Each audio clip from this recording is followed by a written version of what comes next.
Welcome back to the deep dive. We are really glad you're here with us today because we have a piece of source material that is, frankly, unlike anything we've covered before. Yeah, it really is. It's dense, it's controversial, and it is absolutely unapologetic. But before we get into the weeds, do us a huge favor. Hit that like button and subscribe to the podcast feed right now. You really do not want to miss what we've got coming up. It really helps the show out, so please do take a second to do that. And for today's deep dive, we are looking at a book that is making some serious waves. It's an ebook called 8-Bit Microcomputers, The Beginning of Information Explosion by Conrad Riker. And it is an ultra-long, incisive, and honestly fascinating read. Now, I know what you're probably thinking. You look at that title and you think, okay, cool, a history lesson on the Commodore 64. Right, or the Apple II. Yeah, maybe some nostalgia for the joystick era. And sure, the tech history is in there, and it is fascinating. But having read through this, this book isn't really about computers, is it? Not in the traditional sense, no. Riker is using the history of early computing, specifically that 8-bit era of the 1970s and 80s, as a lens to examine the history of our social institutions. Yeah. And we should note, right up front, Riker is very clearly writing this for a men's rights activist audience. He's speaking directly to red-pilled manosphere men. Right. Because his core premise is about understanding the history of our institutions before they were, in his exact words, captured by feminists and Marxists. Exactly. And to be clear to you listening, we are just here to impartially report on the text. Yeah. We aren't endorsing the viewpoints or taking any political sides here. We're just trying to convey the ideas contained in the original source material because it is such a massive talking point right now. We're just the messengers. But Riker argues that the binary logic of those early chips, the ones and zeros, true or false, is the ultimate framework for masculine rationality and leadership. He connects the ruthless efficiency of the 1970s microcomputer revolution to biological truths about men. And he asserts that modern society is suffering from what he calls bloat and emotional chaos. It is a deep cultural critique wrapped in engineering history. We are going to do our best to unpack the core arguments today, but if you want the full experience, you need to go to Amazon Kindle or Google Play Books and buy the book immediately. There is so much data we just won't have time to get to. Yeah, check out 8-Bit Microcomputers, The Beginning of Information Explosion on Amazon Kindle or Google Play. And you can also follow the author at Conrad Riker over on Substack. He's very active there. So let's get into the hardware. Riker starts with the chip itself. The Zilog Z80, the MOS 6502. These are the brains of the NES, the Commodore, the early Apple. And he focuses heavily on the binary nature of them. Right. At the transistor level, a gate is either open or closed. Current flows or it doesn't. It's a 1 or a 0. There is no maybe. There is no nuance. That's absolute. It is. Riker calls this the binary framework. He argues that this lack of ambiguity isn't a limitation, it's actually a strength, because it forces a decision. And he draws a parallel between that electrical state and what he calls the masculine framework of thinking. He takes us back to the garage days of Silicon Valley around 1975. You've got guys like Steve Wozniak, Jack Tramiel, the Homebrew Computer Club. And the picture he paints of that era is very specific. He notes that these environments were completely devoid of what we would call corporate culture today. No HR. No HR departments, no sensitivity training, no diversity boards. It was literally just guys in a garage soldering things. Exactly.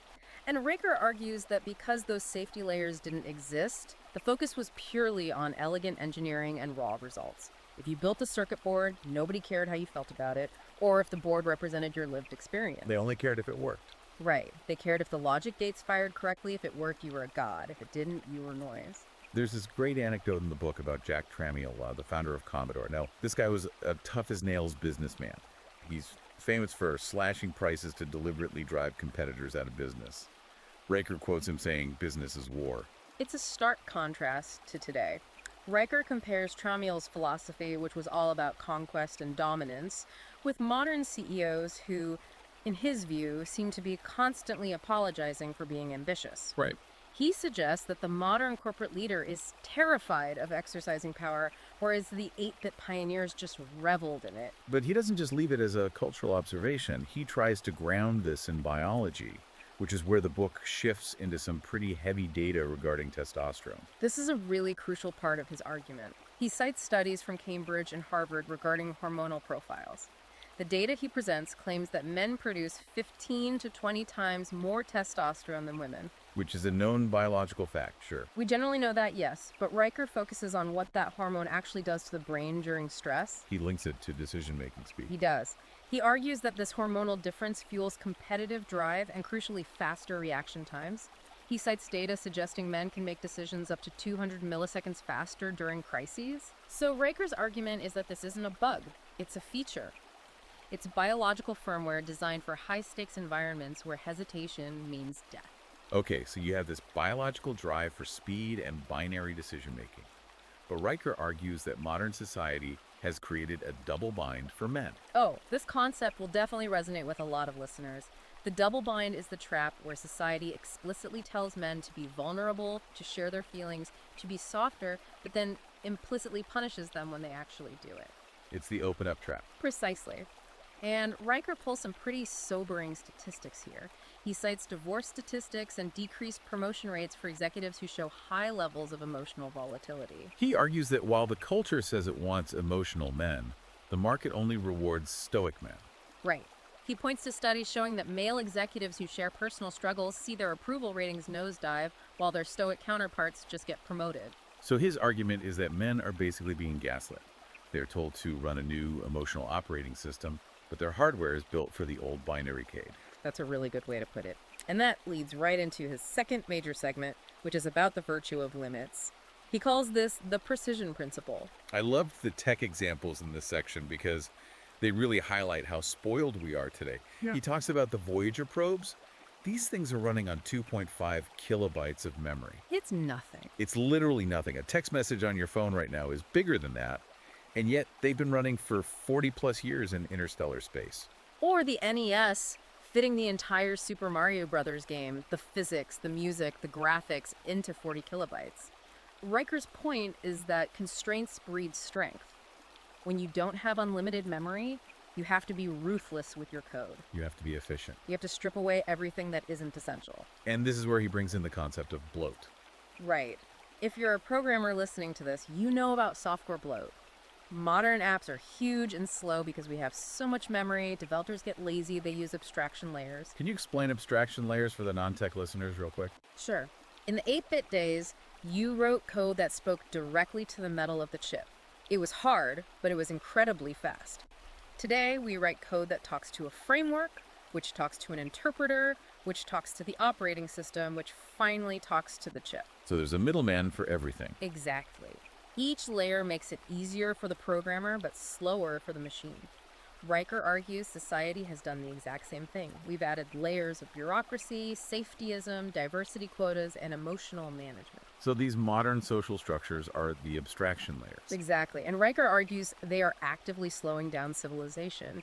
He gives a really specific, provocative example here, comparing the 1977 New York blackout to modern disaster responses. Yeah, tell that story. It's pretty cinematic in the book. In 1977, the grid goes down, New York is plunged into total darkness. Riker describes how, in many neighborhoods, there was no waiting for FEMA. There was no waiting for a committee meeting to decide what to do. People just acted. Neighborhood men, functioning on that decentralized binary logic, just stepped out with baseball bats and flashlights to direct traffic and guard storefronts. It was organic order. It was. Riker contrasts that with modern crises, which he argues are often characterized by bureaucratic paralysis. He claims we've replaced that instinct for immediate decisive action with a system that prioritizes procedure and liability over actual results. It seems like his core value here is pure meritocracy. He uses the expansion bus as a metaphor for this. The expansion bus is a great metaphor.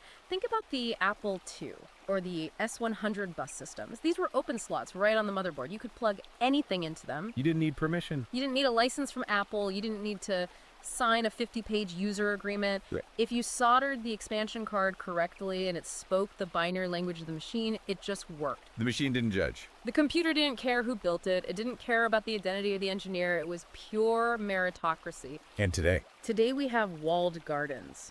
Try getting an app on the iPhone right now. You have to be approved. You have to follow strict guidelines. Riker argues this tech shift perfectly mirrors our social shift.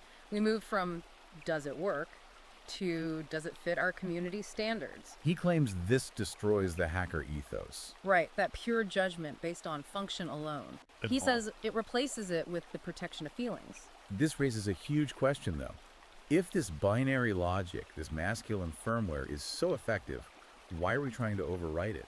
Riker calls this the mind virus. He devotes a whole section to debugging the mind virus. And to understand this, he goes back to anthropology.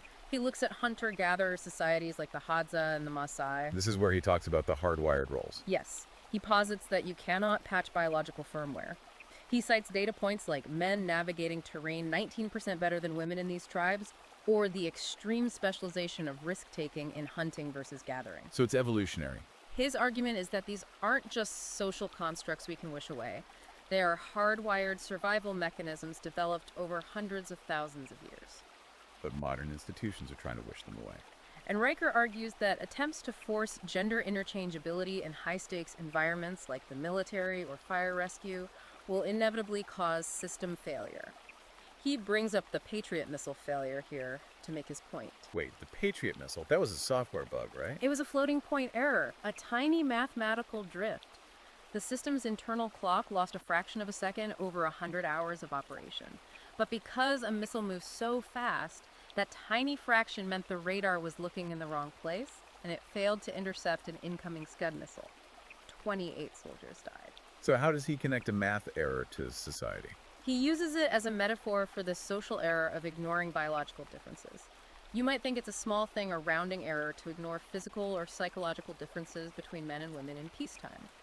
But Riker argues that in a crisis, that drift leads to absolute disaster. He backs this up with that controversial Marine Corps study, doesn't he? He does. He references a 2015 Marine Corps study where all male units were pitted against mixed gender units in combat simulations. The data Riker highlights is that the all-male units outperform the mixed units in almost every metric. Speed, lethality, evacuation time. All of it. And Riker's point isn't just a simplistic men are better. No, his point is about unit cohesion and optimization. He argues that an all-male unit operates on that shared binary firmware. They communicate differently. When you mix the firmware, you introduce latency. You introduce hesitation. He brings this home with the historical examples of Apollo 13 and Ernest Shackleton. The Shackleton example is incredibly powerful. You have these men stranded in the Antarctic, their ship crushed by ice, absolutely no hope of rescue. Right. Riker argues that they survived through stoicism, rigid hierarchy, and the repression of fear. If they had stopped to process their emotions, They would have died. Riker argues that vulnerability in that environment is a literal death sentence. The binary decision was, do what is necessary to survive, or die. There was no room for feelings. he suggests that modern society looks at that kind of stoicism and calls it toxic. Exactly, when in reality he says it is the only thing that saves life in a crisis. Which leads us to the concept of heat dissipation. This might be the most visual metaphor in the entire book. He compares men to heat sinks on a computer chip. It's a vivid image. If you open up a high-performance computer, the CPU is covered by a big block of aluminum with fins. That's the heatsink. Its job is to pull the burning heat away from the delicate logic gates so the whole system doesn't melt down. And Riker argues men are the heat sinks of society. Exactly. He argues that men are designed to absorb danger, stress, and high-risk workloads so the rest of the system, meaning women and children, can function safely. He supports this with the workplace fatality statistics, which are staggering when you actually hear them out loud. It's roughly 93% of workplace deaths. Men in mining, logging, high-voltage repair, deep-sea fishing. Riker calls this the scaffolding principle. Men are the load-bearing columns of civilization. We just don't see them. Right, we don't see them because they're covered up by the drywall of modern comfort, but if they crack, the whole building falls. And yet, Riker argues we are currently removing the voltage regulation. This is his defense of hierarchy. In a circuit, you need a voltage regulator to keep the current steady. If you remove it, you get catastrophic power surges. Riker argues that male hierarchy serves this exact function. It prevents chaos. He compares successful stoic responses to disasters like the Fukushima engineers staying behind to manage the melting reactor, or the 9/11 firefighters rushing up the stairs to the failures of consensus-driven leadership. He implies that when you remove the hierarchy and try to make everyone equal in a crisis, you just get noise. You get signal degradation, and ultimately system crash. That brings it back to you, the listener. Riker's advice is pretty direct. He talks about rebooting the system. He does. He is telling the men listening to this to completely reject the mind virus that claims their natural instincts are toxic. He wants them to embrace their biological role as providers, protectors, and heat sinks. Basically, stop trying to run modern, bloated software on ancient high-performance hardware. Optimize the hardware you actually have. It's called a return to the source code. It is. Riker's ultimate synthesis is that civilization is like a motherboard.